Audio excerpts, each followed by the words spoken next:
positive aussi, ce n'est pas uniquement négatif. Il y avait des mouvements sionistes en Afrique du Nord, au Mashrek. Alors on le sent peu à Tingir, parce que les mouvements sionistes à la base, à cette époque-là, fin 19e, début 20e, sont des mouvements éminemment laïques et socialistes. Et ce n'est pas du tout prégnant dans les montagnes de l'Atlas.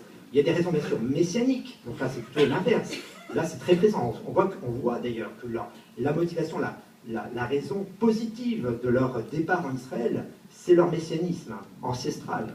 Donc c'est tout un tas de raisons qui m'ont fait découvrir la subtilité de l'histoire et le fait que l'histoire est un peu tiraillée entre deux mythes. C'est ça un peu, pour conclure mon petit propos ici.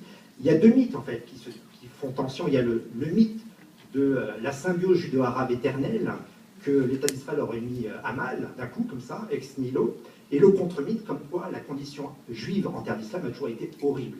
Non, l'histoire elle est beaucoup plus complexe.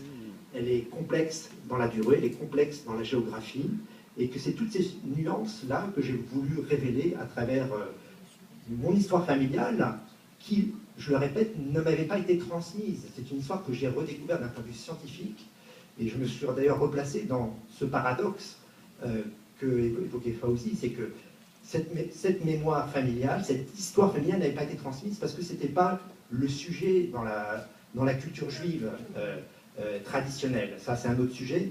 Et donc, c'est aussi un frein à connaître son histoire, c'est que dans les cultures juives, pas que d'ailleurs séfarades, mais ashkénazes aussi, l'histoire n'a pas forcément toujours été une priorité parmi l'élite rabbinique à travers les 20 siècles de l'exil. Donc je pourrais conclure là-dessus, mais on reviendra après sur ces sujets-là.